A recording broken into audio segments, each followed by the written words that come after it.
How many times have you seen guys, they come here on holiday, they meet a Thai girlfriend, they think, I'll open a beer bar in Tree Town and that's it, we'll be set for life, and they lose everything? No, it doesn't work like that, because, you know, we're here now on Soi Buakhao, it's what, 5:30, it's starting to get busy. But if you go any of these side roads up here, the bars just don't, you know, they just don't get the walk-bys, they just don't get the customers.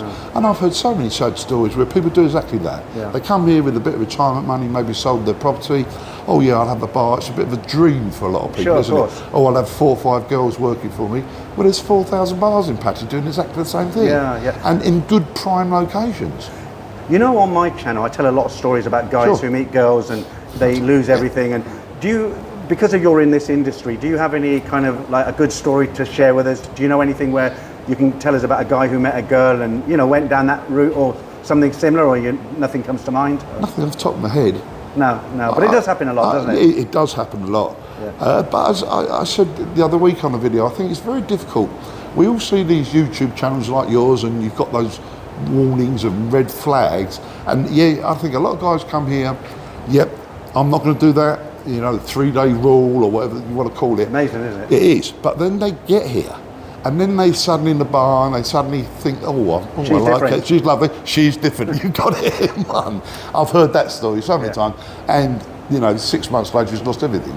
But there's a lot of good girls here as well. I'm not of the belief that Pattaya is full of bad girls. Yes, there are some very bad girls, very dangerous girls, and yes, they go out of their way to scam you. But there's also a lot of nice girls here. I think I've said many times that a lot of girls are forced to come here by their circumstances. We have no social security here, and if they don't come to somewhere like Pattaya or Wahin or Phuket, they don't get any money. And it's easy for people on the outside to criticise. One of the things that people say is, how can these guys be simps when they come to Pattaya? You know, that's slang for simple. But like you've just said, you know, guys come here and they're just captivated by these girls because they're beautiful, they know what they're doing, they've been well schooled by their peers. Yeah, I think that's the other thing, is there are some very, very beautiful girls here. And I've always admired the way they look after themselves. And personally, I like feminine women. And to me, Thai girls are the most feminine women I've ever encountered, with long hair. They always wear nice makeup, normally slim, dress well, and that's very sort of persuasive to a lot of people. So Grant, I believe you're married. I know you're married because I had dinner with you and your lovely wife. And can I ask you, where did you meet your wife, your Thai wife? I met my Thai wife. She was working in Bangkok in a computer factory, and literally she worked on a production line inserting hard drives into computer towers. She worked 6 days a week, 12 hours a day, so 72-hour week, for 10,600 baht. People don't realise. No, which is what, £250 a month? $300 US, something like that. Something like that. I bought her to Pattaya. I never jumped into it. I actually paid for her to have a condo, a small 1-bedroom condo, and I stayed in my condo because I was, you know, I hear all these stories and I was very, very concerned. Grant, if you don't mind me asking, where did you actually meet your wife? Because you didn't go into the factory, did you? No, I met her in Bangkok. Okay. I was there for a few days, and I was in a hotel, and I just saw, and I just walked up to her. I mean, I find Thai people very approachable. Oh, yeah. Yeah, they're never rude to you. I think she was a little bit wary, but we sort of progressed. I took it very slowly, I'll make that very clear. Google Translate. Yeah, I've gone off Google, I'm on Bing now. Oh, you're on Bing, okay. I think if I'm going to tell your subscribers, don't trust Google. No, I know. You've got to be very careful of that.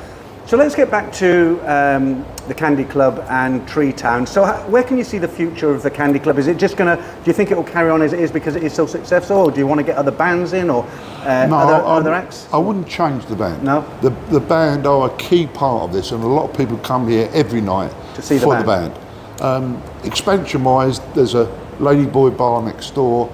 He won't sell, French guy, tried to do that. I can't really expand it anywhere else. Will it continue?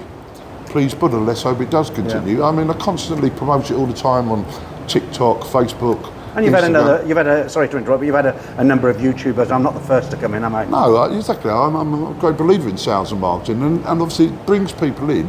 Right. I think the one thing that I've always gone by is that if you can say anything you like, oh, it's this, it's that, it's full of girls, but when people actually come here and see, I'm telling the truth, it is full of girls and they're all having a great time, I get so many regulars come back here. They're here for 2 weeks. They come here every night. What about the 2-week millionaires? Because they'll pop in each bar. Do they tend to stay, or do they move on because they just want... No, they move on. You get a lot of guys coming in, I think, appreciate that some are different. You get a few Charlie Big Bananas, I call them. Right. You get. But I've found that normally the Thai people spend more than Farangs. Right. They really do. Yeah, it's a misconception to think that all Thai people are very poor. There's a lot of rich Thais around. There's a lot of rich Thais around. I mean, the lady that owns this building, lovely girl, she lives in a little village 5 years ago. Where she got the money to buy this? But she's a lovely woman. Good money gets. But serious money. How do you see the future of Soi Buakhao and Tree Town the next kind of 5 years? Well, I've been told I deal with the local government quite a lot, and we had to glass it all in here. Was it open before then? It was all completely open before, and I was very concerned about that, but we didn't have any choice because of the noise. So I've dealt with the local government. We did that. It has affected it slightly, but then we put the air conditioning I was going to say, in, that's a bonus. and a lot of people appreciate that. Yeah. So it hasn't made much difference. But they told us very clearly that they have designated Soi Buakhao as the entertainment area. And their ultimate goal, without any shadow of doubt, is taking everything off Beach Road. Well, I've got to be honest with you, Grant. I mean, years ago, I've been coming here for a long, long time. Years ago, there wasn't anything here really. It was just a Thai neighbourhood. Yeah. And Beach Road, you had Soi 7, Soi 8, all along, and Walking Street, of course. They were the main entertainment areas. But now, I think it's dead over there. I think it's all over here now. Oh, it's all over here. I don't. Unfortunately, I mean, I got out of Tree Town, and I'm glad I did, because Tree Town to me is. You mean the other? Yeah, the main bars around Yeah. here is just not the same. I don't class. I'm in Tree Town. No. Tree Town's not my landlord, and to me, I'm on Soi Buakhao. Tree Town has died a little bit, but the rest of it is the centre. There's no doubt about it. Soi 7. I went down Soi 7 the other night. There wasn't anybody. No, there. it used to be a really lively site. Soi 8, they had all them bars years ago, and Soi 8's live finished. bands. There's nothing there, isn't Soi there? 6 is obviously Soi 6. Well, people go there for a specific reason, which we won't mention today. I mean, I've lived here 4 years. I think I've been there twice, and once was today to see Mark at One Stop Visa. That's the second time I've been in Soi 6. Just something interesting about Mark from One Stop Visa. He's got, you know, if you've watched my channel regular, Mark from One Stop Visa, he's got his office kind of at the bottom of Soi 6. And I thought to myself, why would you put yourself in I asked him today. Yeah, and he's got a very smart, he's a shrewd guy, isn't he? Because he said the only people who go down that street are Farang, right? Yeah, foreigners. Right, so, and he picks up a lot of business. But anyway, the video's not about Mark today, it's about the Candy Club. So you, as you said at the beginning, you just have the same band every night with the same Thai singer. 7 nights a week. We've got 4 singers. You've got 4 singers, okay. Yeah, because they start at 9 o'clock and we're open till 4 a.m. Is it 4 now? So it's 7 hours. Now, no singer can sing 7 hours. They have breaks every couple of hours. Yeah. But no, I've got 4 singers. I've got 2 girls, 2 boys. One of the problems I would imagine you have, if they're, I mean, they are good, is you must have other foreigners who do open bars here who want to poach them and get them in. I mean, not that they would leave you probably. I'm sure you look after them. But is that a problem for you? Other owners coming in and trying to, or is there an understanding? And no, I think that is possible. But I've had a lot of people say, "Oh, he owns this," and they come in. I've had this guy over the road here behind us, the Black Minou, the French guy again. He causes a lot of trouble. Really? He doesn't like it. I have found a lot of jealousy, particularly among bar owners around Tree Town. Get that, yeah. Like you just said, they come past 2 every night when they close at 2, and the place is absolutely rocking, and they don't like that. They don't like so it is a bit of a problem on that, but it's never really caused me any trouble. The band, from a business point of view, I've tied them up in a 3-year contract, and there's a severe financial penalty if they leave. Well, so they're not going to leave. But I guess they love it here. I'm not trying to say to force them to stay. They absolutely love it here. They're very well respected here. And the other thing is they earn fantastic money. Fantastic money, On top of the wages I pay them, you know, they get drinks commissions. I mean, there is a bell there for just the band. Just for the band, yeah. That gets pulled 10 times a night.